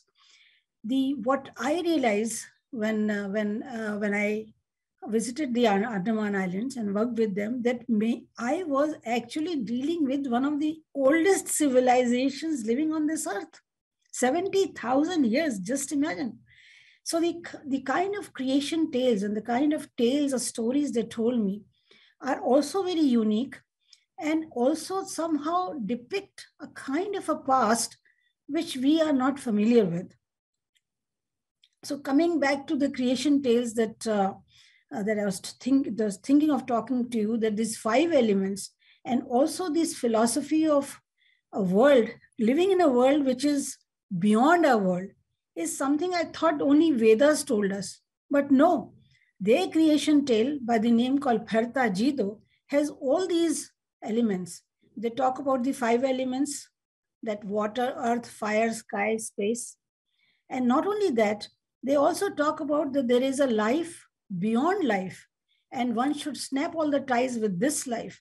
It's a very metaphysical world. It's a very metaphysical story, which I think if you ever get your hands on this book, you should read it. It's a very interesting theory of Bharta Jido. This is the book Latika talked about, just launched last year, during the corona. The interesting part of this book is that on the screen that you see, Boas Senior, can I have the next screen, please? Next slide. Yeah, sorry. This is the book, Voices from the Lost Horizon, produced by Niyogi Books, which was launched during the corona time in July, I think July or August last year. But interesting aspect is this lady that you see, Boas Senior, she was the last speaker of the Great Andamanese language called Bo. She was the main singer, and she has rendered 42 songs in her language, Bo. I have given the English translation, and I've also written the songs and romanization, so each of you can read it. But I've also given the Devanagari script to it so that all those who can read Hindi can also read it, especially the Andamanese. And the interesting aspect of this book, and I think it was for the first time being introduced by Niyogi Books, that these songs have been given the QR code. So you just scan it and you can hear the songs. Not only here, you can video. These are all videos. So you can see, you can watch Boa Senior singing. And sometimes she's translating in Andamani Hindi each song. And these are very unusual songs as a matter of fact.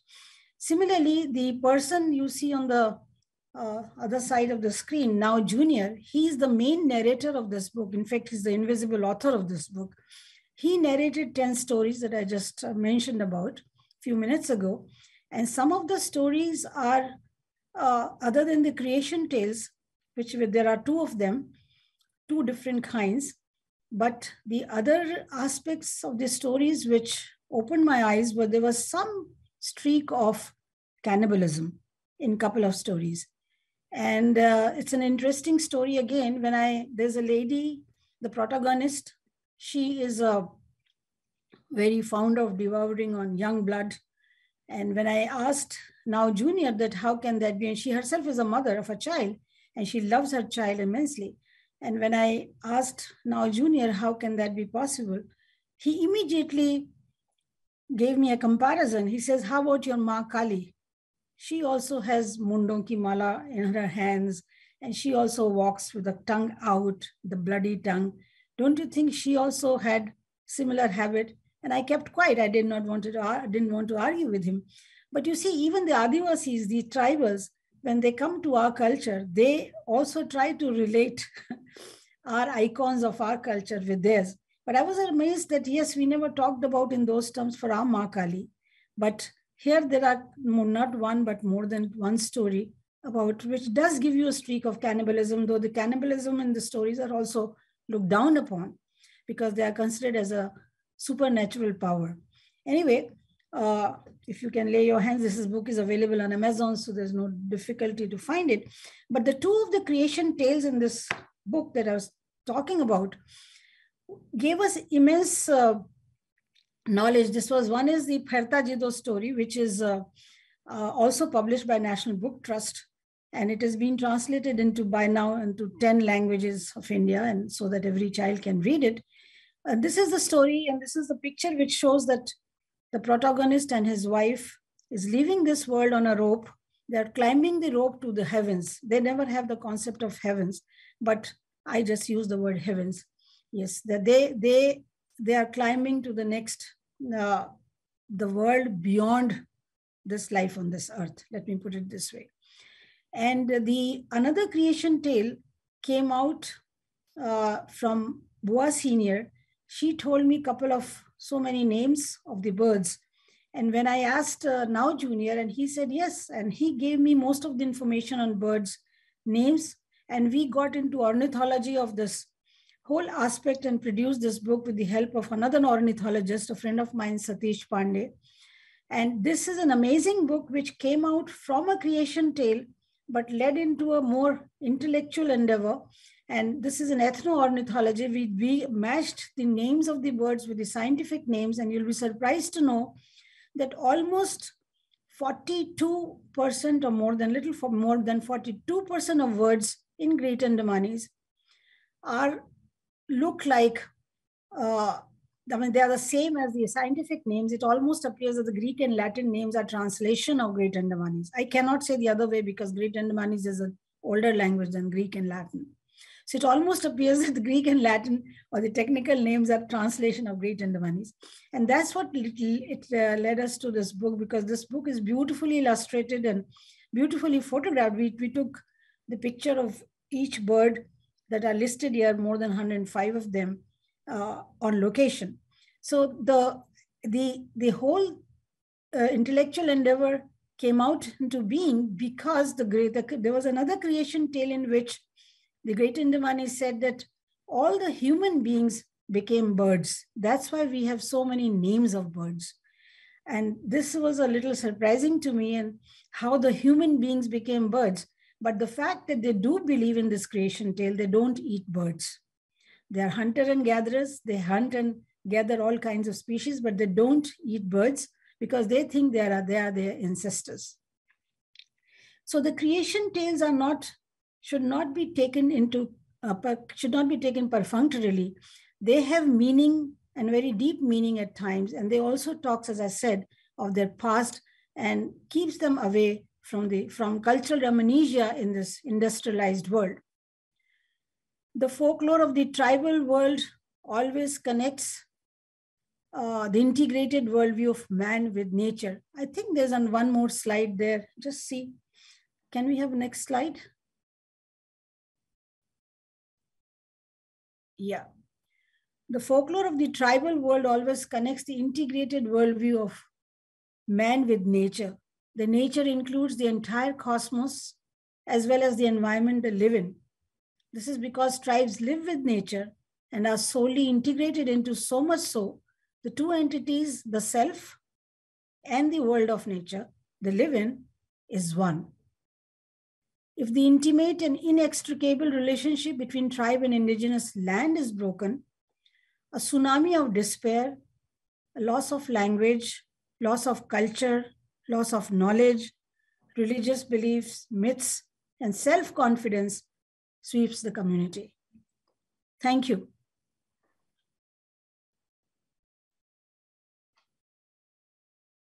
Thank you so much, Anvita.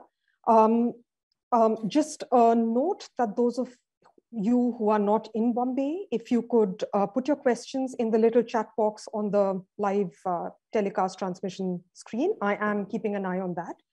And of course, if there are questions from anybody in the library right now, I imagine that they will be taken. But thank you so much, Anand, Amitangshu, and Anvita, for three interrelated but quite complex talks and presentations in dialogue and also in argument with each other, I would say, to a certain extent. And I think the three talks alerted us importantly and very, very importantly to the contradictions inherent in the subject that our panel is dealing with in itself, right? So for instance, the question of knowledge, the transformation of knowledge into information as something that is then presented as technological problem solving, right? There's also the question of translation, which is almost always from our vantage point of telling, and how do we deal with that? The four of us are speaking. There is a community of listeners, either online or in the library on site. And also the relationship between orality and then writing, inscribing it, whether through the form of publishing or in the production of literature, which is read rather than spoken and heard. Amitangshu spoke about Mukul Sharma's work, which is also absolutely key, and I would like to bring that into the conversation about the relationship between caste, culture, and nature. And Mukul, who will be speaking on one of the panels, of course, debunks the idea of nature as something that is just out there, right? This romanticized idea of either nature as something out there, or for that matter, as human beings, as a part of nature, right? But he's written about how nature too is produced. It's a constructed category. And caste in itself, and caste has been naturalized through this idea and production of nature. So if you think about human action, almost all of it, including in the relationship with nature, is one of exclusion. And I think that is something that Anand showed as well, is that there is also this burden that the indigenous body must bear of preserving knowledge systems, right? Of not having recourse to the idea of modernity, or if they do, or if they aspire to it, it is seen as one of loss by those who are outside of it, right? So how do we reconcile ourselves to this idea of knowledge as useful information? Anand's work has also shown us, for instance, the romanticism around certain practices of Buddhism, when they are presented in the stories that are constructed and told through the books that you've published, Anand, are ones of exclusion, are ones of resistance, are ones of a very different sort of relationship with natural resources, as the case may be. So if I could ask all three of you to, one, perhaps respond to this question of the contradictions inherent in this. There is one, the preservation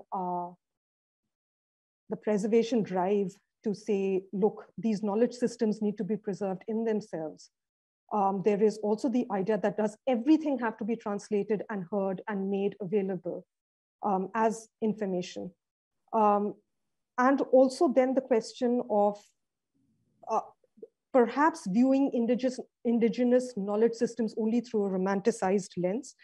And I was thinking, while all three of you were speaking of origin myths, of the Tibetan Buddhist or the Tibetan concept of visualizing the Tibetan land as Srinmo, as the ancestral earth goddess, right? But what Srinmo, which the body of whom corresponds with the political borders of Tibet, is visualized as, is a demoness. And through the beginning of Buddhism, through the taking of Buddhism to Tibet in the 7th and 8th centuries, the demoness was then subdued. So it was the idea of culture subduing nature, right? Through acts of geomancy, etc. So there is also the question of violent subjugation within origin myths as well. And culture as exclusionary also. So if you could reflect on those, and we have a question from the audience, which I'll take to you next. Anand, if you'd like to go first as the first speaker, and then.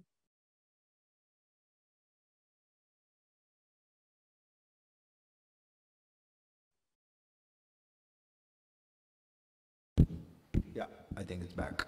Hi again. So a couple of things, as I heard both Amitangshu and Anvita. I mean, there's so much that I connected with in terms of, say, what I learned from Durga Bai Vyam, Subhash Vyam, Venkat, and trips to the village. And also the lack of romanticism there. For instance, the next generation, Roshni Vyam, daughter of Subhash and Durga, she studies in NIFT. She doesn't get into NID. It's not possible. And again, she uses Ambedkar's reservation policy to get in there. Let's remember that, because even the few spaces that Dalits or Adivasis are making, it's also difficult. Sometimes it's difficult to think of how do we integrate the loss of languages among certain indigenous communities and the 70,000-year-old thing. And it's very, very disturbing to hear. And one hears these things in Tamil Nadu as well, in terms of how certain communities sense that there was something, how you need to move, how people were close to rivers and water bodies and have a different sense. You see it in Gogu Shamala's stories, who's a Dalit woman writer. Back early when Mukul Sharma was beginning to explore environmentalism and caste, and I sent a mail to him and we discussed how his thing, he doesn't seem to be reading Dalit literature. And what should I read, he asked. So I sent him some books. I said, how have Dalits thought about a lake as a character? In Gogu Shamala's stories, the lake speaks as a character in one of the short stories. So, but still, if you're a Dalit, you're not going to say my indigenous knowledge is in taking a carcass of a cow, ripping it and knowing how to make, oh, such good work, cow dung, cutting, disposing of dead cattle, come, you upper caste people sitting in Ashoka University who want to tell me what to do, come here and do this yourself. That's exactly what Chandraban Prasad is saying. You want us to be the bearers of this bhasha culture. So when most scholars who are well-meaning, from G.N. Devi onwards, who has also talked about the loss of indigenous languages and languages as such, and what does it mean? At that process, they're also talking about something else which is deeply problematic. What is it that you want people to do when you cling to ideas of bhasha, which are related again to caste? When it depends. When you're calling a Dalit, 60-year-old man, 80-year-old man can be called Bhimya, tu, first person. So language and the way language functions here, language might have many words for blue in one culture, but language has produced so many castes. So how do you deal with these contradictions? Different types of untouchables. Ambedkar says, the mind boggles, there are 421 communities called scheduled caste. I mean, just imagine. What is it that language also does? We can't simply say there is something in language which is wonderful, whether it's the Rigvedic Purusha Sukta myth, which naturalizes, everything started with the sacrifice, and it sounds like it's a story of evolution, but the minute you see a similar story among the Gonds, it's completely told differently. And this brother and sister getting together to actually produce the world again, it's there among the Gonds also. Basin Kanya, the story of bamboo being the origin of things, that story is also there among the Gonds. So yet you find that the Gonds, when they move to, for instance, there's nothing that Roshni Vyama, the next generation, was moved to the city, or Venkat's children know about what is Ramraj Mitti. What is Ramraj Mitti? I can say it's something like a brown earth, but no, brown is a word which is not going to surface. Then there is Pili Mitti, which is when Narmada Maiya had a marriage and they put haldi on her feet, the whole place turned yellow. So that's where you get. So the myth associated with it is also about one Narmada Maiya. And now the next generation doesn't even know where you get that Pili Mitti. So there is this tension, which is not easy to take. You can't take sides on it, you can't say stands on it. So I'll stop at that. In terms of this contradiction between knowledge production, caste, and all this mess one gets into. And it was wonderful to hear Amrita talk about how these 5 elements, 5 senses, and a sense of how to go beyond that. What is the Buddha talking about? Where is Buddha appropriating these ideas from? We talk about appropriating Buddha, appropriating Ambedkar. Everybody is appropriating something else and thinking of how to make one's way into this world. And yes, if we can do that with less damage to the place we live in and around us, better. But it is difficult to reconcile these, not two things, many things that are involved at stake here. Thank you. Thank you, Anand. Amitangshu, and then Thanks. I just reflect on one aspect that I kept thinking about when I was doing my research. Who is this knowledge for? Exactly. And in the context of Bihar and in the floodplains, if tomorrow you have a phenomenally sophisticated system where Google is sending the latest flood alerts to everybody with high degree of accuracy, I have no issues with that. And in fact, that is what the government has been trying for the last many years. But the reality is we haven't reached there. Now, the people who are living there, who have to live with this reality of not getting information and then reading nature to know how to tackle a flood. In this kind of a context, the knowledge is more important for those who actually need to benefit from it, who are the people themselves, which is why I kept talking about the people's flood registers, that registers that lies with the communities themselves. And so I am not a big votary of, for example, taking this knowledge to see how we can inform other disciplines and other ways of, expanding it, because it could be the other way around. Why couldn't Western epistemology help these knowledge systems to kind of become more robust? It could be the other way around too. So my point here is that this contradiction there about, who is this knowledge for is easily answered in this context, because this is what is needed by the communities there. We don't have any systems in place. A huge amount of money goes into developing early warning systems across this country, which never sees the light of day. But how much money is spent for documenting local knowledge in this country? That variance is truly shocking. And if we were to do something about that and keep that knowledge with communities, they are the knowledge holders. They could decide what they would want to do with the knowledge. They have the right to over it, not anybody else. But how do we facilitate that process is the question that becomes very important. Yeah, that's my bit. Thanks. Anvita, you could unmute it. Yeah, I agree. Okay, you see the knowledge that the tribes and the Adivasis with whom I had more contact, I'll talk about them. It's an empirical knowledge, you see. And anything, even in science, any knowledge that is acquired has to be first empirically proved beyond doubt that it exists, because they're falsifiable. So the empirical knowledge that the tribes have accumulated over generations and has been transferred to oral tradition from one generation to another for thousands of years, certainly can be transformed into the knowledge base for the community which are outside the Adivasi community. I see there is no problem in it. The only problem is in a mindset. The only problem is how to translate their knowledge into our language or into our languages, you see. But that's a challenge. But that challenge can be met. But the idea is not to throw the bathwater along with the baby. You see, this knowledge is evaporating and getting eliminated from our knowledge base. Gradually, we have to hold on to it. You see, for example, this bird book that I showed the cover page of this book, the kind of information that the tribes gave us about the birds, even the ornithologist, Satish Pandey, who's a well-known ornithologist, he was surprised at me being a linguist, how Anvita Abbi knows so much about birds. And I said, I don't. I only took the notes very meticulously that the tribe told me. I mean, the kind of knowledge this tribe had about the birds is amazing. And that knowledge has to be saved. Similarly, we try to do that. And this is one experiment you can see through this book, that basically the tribal knowledge has been transferred into a very scientific knowledge. We have given the scientific mapping of the birds. We have given the pictures. We have given more information that the ornithologist had, much more technical education, like what is the height of the flight of a particular bird and how many ways it perches on a tree and so on and so forth. So what I'm trying to say is that the problematic that you're visualizing, I only visualize the problem of the mindset and of the attitude about the so-called the city, the educated, the technological savvy people towards the tribal knowledge. The other question that you had said that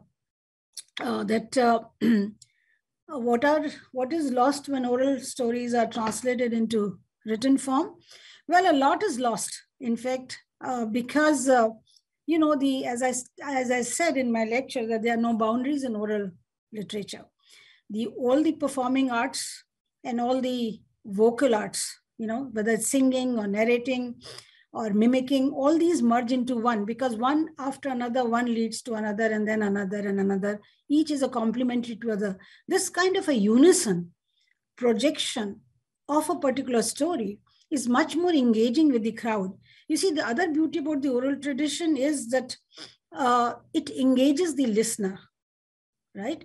And in the written form, you never engage you never know whether the reader is engaged with you. he's with you or not, because he may not be on the same page as you are. He may read 3 chapters or two pages and leaves the book, you see. But here, when you're singing, when you're narrating, when you're enacting, when you're dancing, then you are engaging with the crowd. So there's a world of difference between the orality and the written form. There's no doubt about it. Like I have also attempted, try to document the oral tradition. Vedas were also initially, as you know, were basically oral literature, which was then penned down in various Vedas.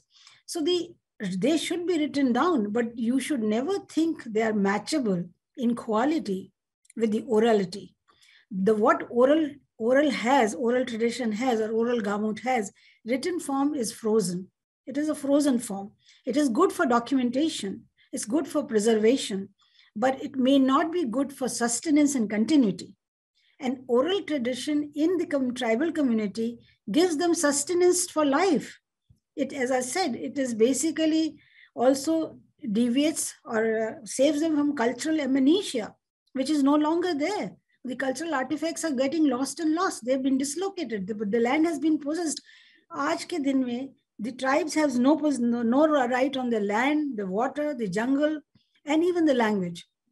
Well, the new education policy has some hopes, but I do not know how much it will be materialized, because we have 1,369 languages reported by the census 2011. 1,369. So it's not a small figure, and it's the very challenging task to convert all this knowledge into various languages. But yes, I think the educated elite should be known, should be brought to the knowledge of these. So I find it as more challenging than problematic.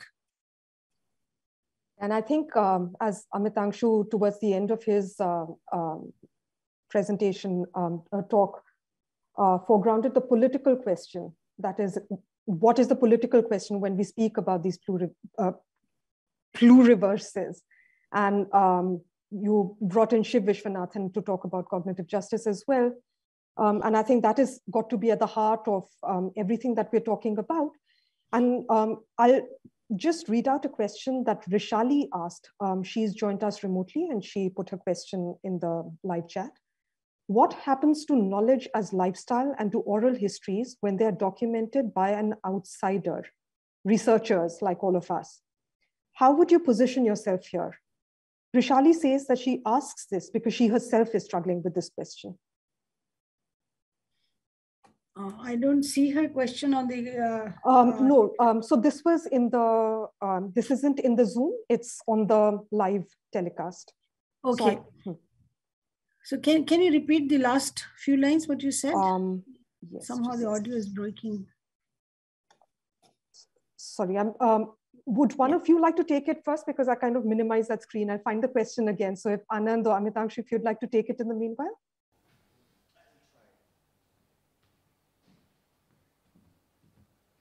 I mean, this is something that I have grappled with constantly, and which is why my diffidence of working with Venkat. At least there was Ambedkar's story, there's a script which he has written and then you're adapting.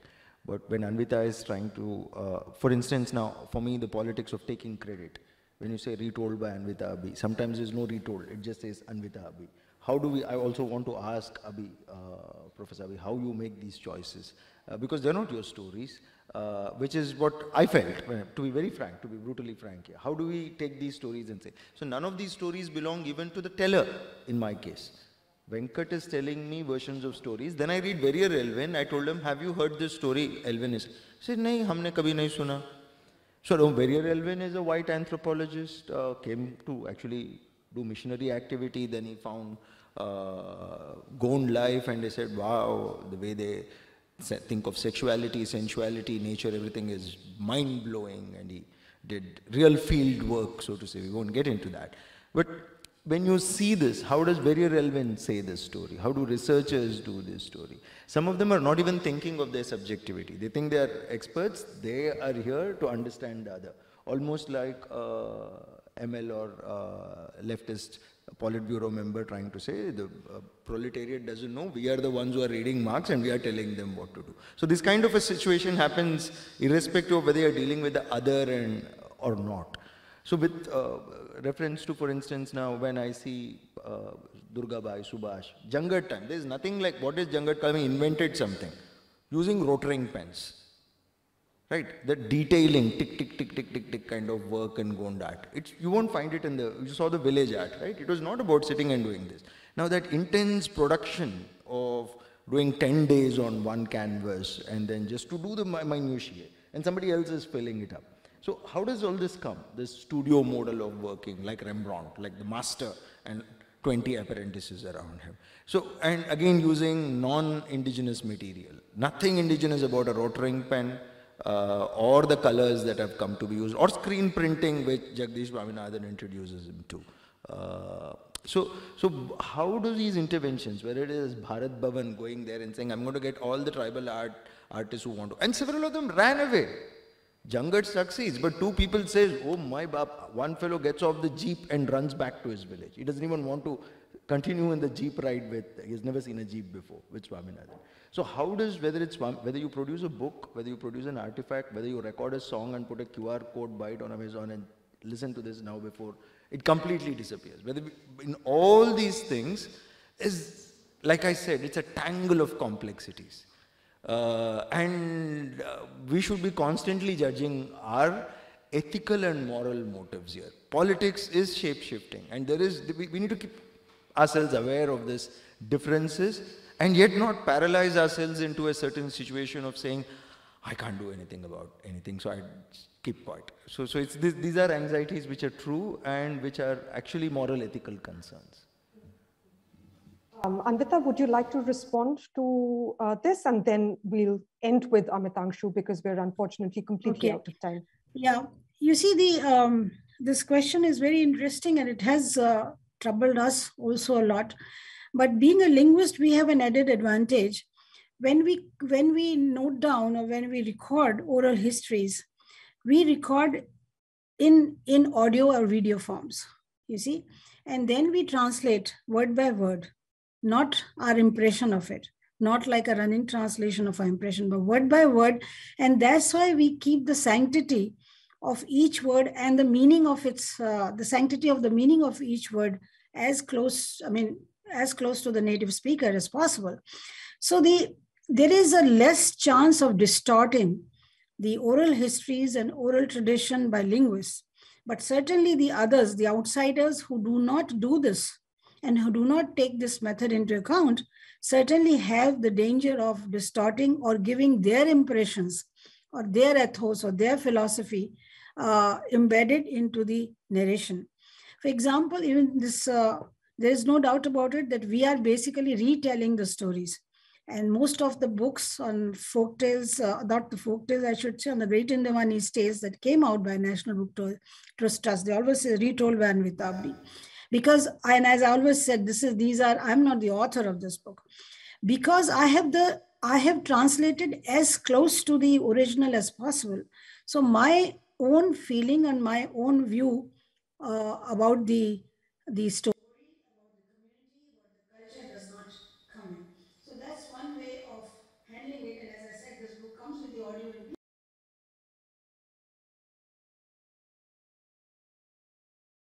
as possible.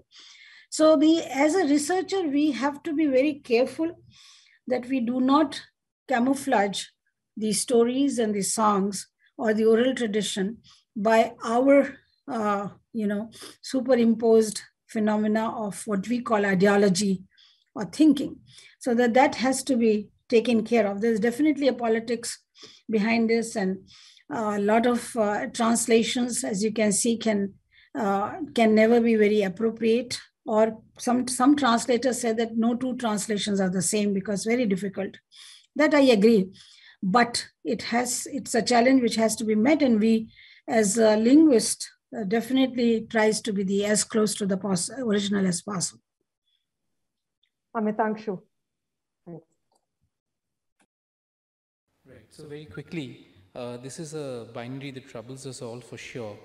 And I think these are not very innocent categories, because when we say insider, what exactly do we mean here? When we were doing research in the floodplains, when we land up in a village called Bariarpur, which is a Rajput village, They ask us, where are you going next? And we tell them, we're going to a Dalit tola. Like, wahan jaake kya milega?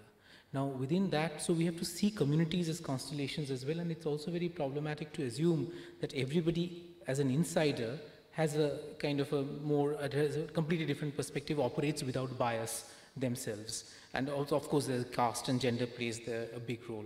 The question that I have for myself is, how do we reverse the flow? How do we create a culture of knowledge that we are acquired? Like, for example, the problem that I have, and I'm sure all of us share this, is that knowledge is coming towards us. It's all for the consumption of the elite. There is no doubt about it.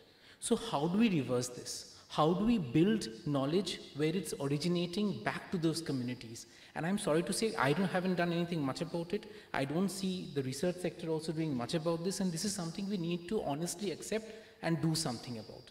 Because unless we do this, we are all producing journal papers which are paywalled for, very expensive academic publishing houses. I don't see this point anymore. So this is essentially what I had to argue, that we need to start looking at how we can reverse the flow of information. Thanks.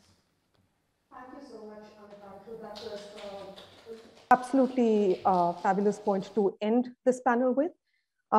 Thank you to all three of you for being a part of this, and to our audience, who I assume are tuning in from different parts of the world at this time. Thank you so much. Thank you, Latika, for having me over across the seas.